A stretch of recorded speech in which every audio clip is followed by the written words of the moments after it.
LeBron put up a nostalgic post on Instagram shouting at his squad and getting fired up for the season. Posting this, "Man, I can't wait to get back on the floor again with you two guys. Last year was just a sample size of what we're capable of, and I'm so hyped thinking about what's next." At Kevin Love, at Kyrie Irving, hashtag the King, Uncle Drew, menace the land. What is he saying here, Stephen A? Well, what he's saying here is that he's trying to win a championship. And in his heart of hearts, he believes that had it not been for Kyrie Irving and Kevin Love going down, the Cleveland Cavaliers would be NBA world champions. And I believe him. I can't say this enough. I really feel sorry for LeBron last year from the finals. I know that it was the fourth finals loss of his career. It's one of those things where I don't give any accountability to him whatsoever with that NBA finals loss. I know that he was horrific from three-point range, which you repeatedly bring up, Skip, and that's legitimate. I get that.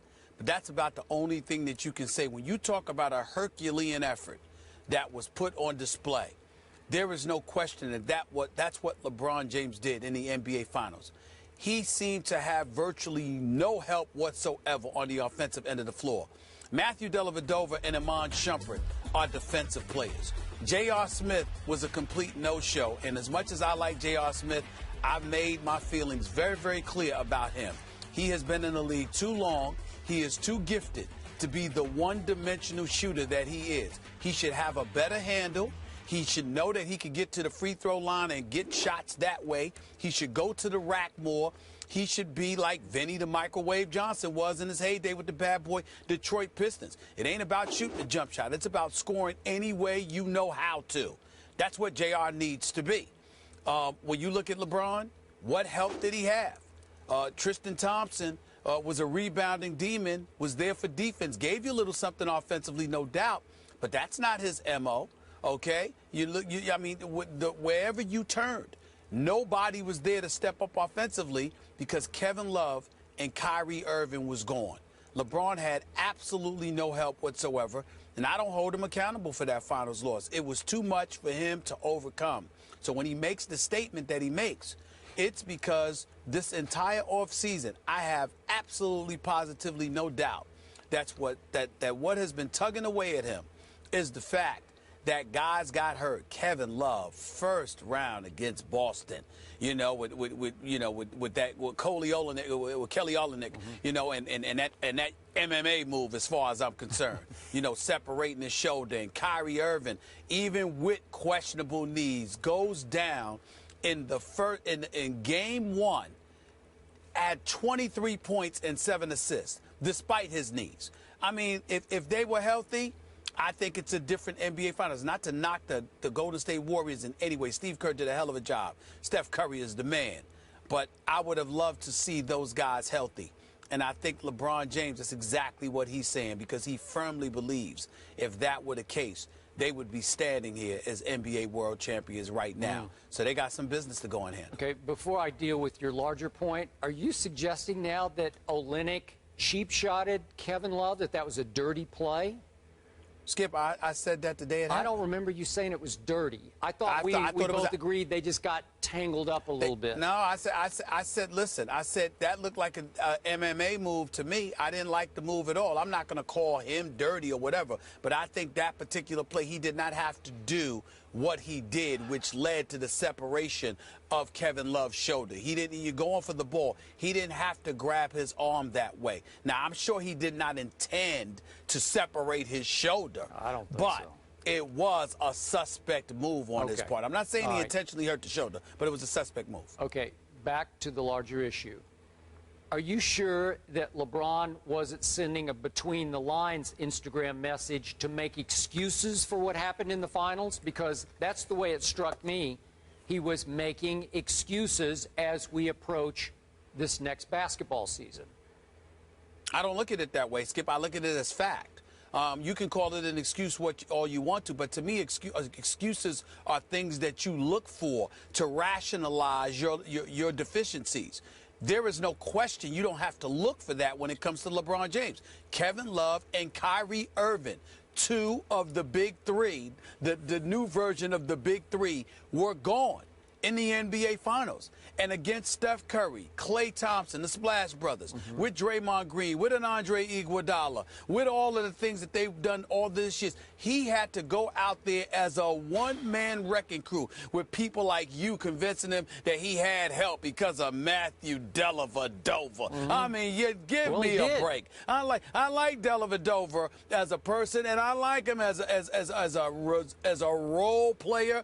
But to be the guy that you had to lean on in the NBA Finals as your point guard, just stop it. LeBron James virtually had no help. Now, it was supposed to be JR who showed up and offset the loss of Kevin Love and Kyrie Irving to some degree. And J.R. Smith was a no-show because his jump shot wasn't falling, and he continues to be one-dimensional. He's better than that. He's more talented than that. He needs to step up and diversify his game. Okay. But outside of it, but had he done that, it would have been a different result, too. Okay. I just think that, no question, Kevin Love and Kyrie Irving, you don't have to look for those excuses, Skip. They're not excuses. They're facts. Okay. I'm not trying to give LeBron a pass. Okay, now it's that I've fact. allowed your revisionist history as you look back at what happened in the finals, I'm going to give you my take on what I saw when we were at the NBA Finals. I actually was there in Cleveland, so it counted for me, too. Usually I just watch on TV, so it counted. You were there. You were in the arena, so it was counting, but I was there, too. So for me, that game actually counted. The home team was up 2-1 with another game at home. So the game 4, that fateful, what was it? Seemed like it was a Wednesday or Thursday, middle of the week night. Thursday. We're there. And it's LeBron's house.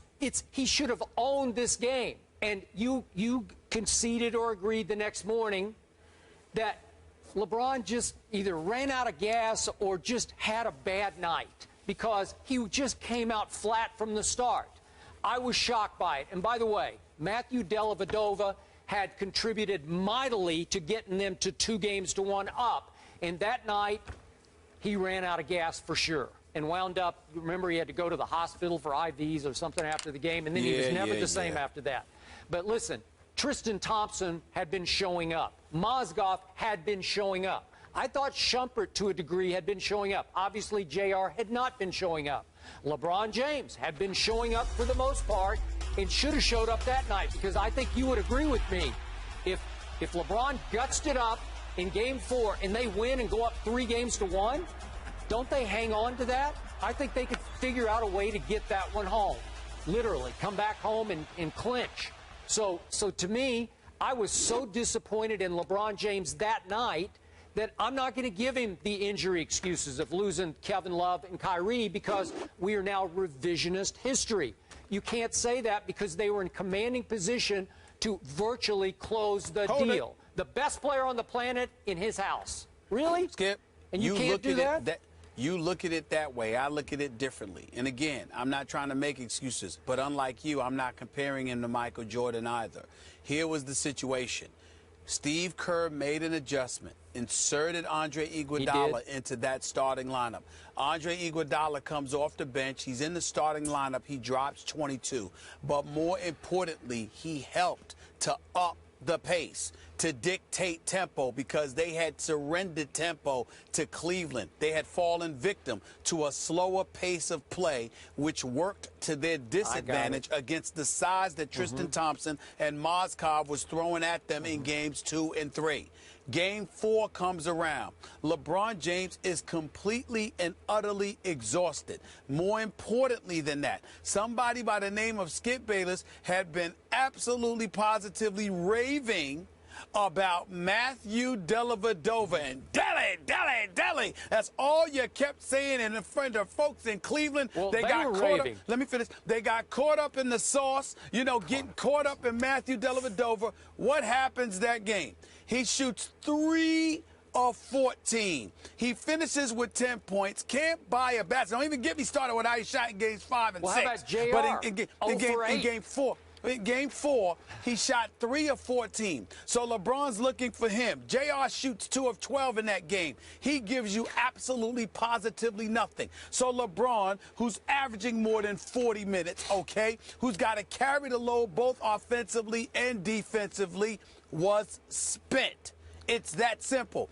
Anybody who watches basketball, who knows basketball, knows what happened. I'm not sitting there. Listen, if LeBron played like garbage, I would be right up here saying he played like garbage. But it was not that simple. You get to a point where you're running up and down the floor against these brothers, these Greyhounds, and you have virtually no help whatsoever on the offensive side of the ball. And inexplicably, I might add, David Blatt, what does he do with Timothy Mozgov? Barely nothing for the rest of the series. Everywhere LeBron turned, he had no help on the offensive side of the ball. And they got blown out in that game, if you remember. It wasn't like it was a close game where he didn't show up.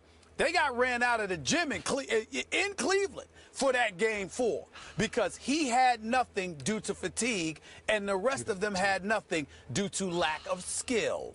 I thought he was the fittest player on the planet as well as being the greatest player on the planet. Is anybody in better shape than LeBron James? And you run out of gas in the fourth game of the NBA Finals? Well, he didn't run out of gas for the series. He ran out of the gas for that particular game. You have to remember, Skip. Hold it, Skip. We all lamented everything that was going on. You got the 2-2-1-1-1 format. You got the travel. Hell, we were tired. Let me tell you something right now. Talk about him quitting. Speak for yourself. I was ready to quit with those afternoon shows. With those afternoon shows that we were doing. It almost killed me. You understand? I was tired. So I know he was tired. All I'm saying to you is, I'm looking at what it was. I would love to sit here and eradicate those excuses. Trust me, I don't give him that excuse. I didn't give him that excuse when they lost to Dallas. I didn't give him that excuse when they lost to San Antonio and they got obliterated and ran out of the gym in 5 games. I didn't do that. But this particular series, well, wait a minute. So if you want to make an argument and look for excuses, you can find anything. I don't roll like that. Here's the reality. The brother was tired. He was vastly outnumbered. Kyrie Irving and Kevin Love being gone and J.R. Smith not showing up to do what he was supposed to do were death knells. There's no way around that. There's no way around that. I don't even count these finals losses against LeBron. I really don't. I really don't. He had no shot. Okay, maybe he's not the greatest player on the planet. Maybe we're setting his bar too high. If that's the point, then I'm good with it. All right, if that's the point you want to, I'm not going to go that far. I don't see a player in basketball better than him. I know Kevin Durant thinks he is. I think Kevin Durant is number 2, could easily be number 1, but he's got to win a chip before he's ready to claim number 1. And I love me some Kevin Durant. The brother's big time. But at the same time, I'm not going to give him the edge over LeBron, not just yet.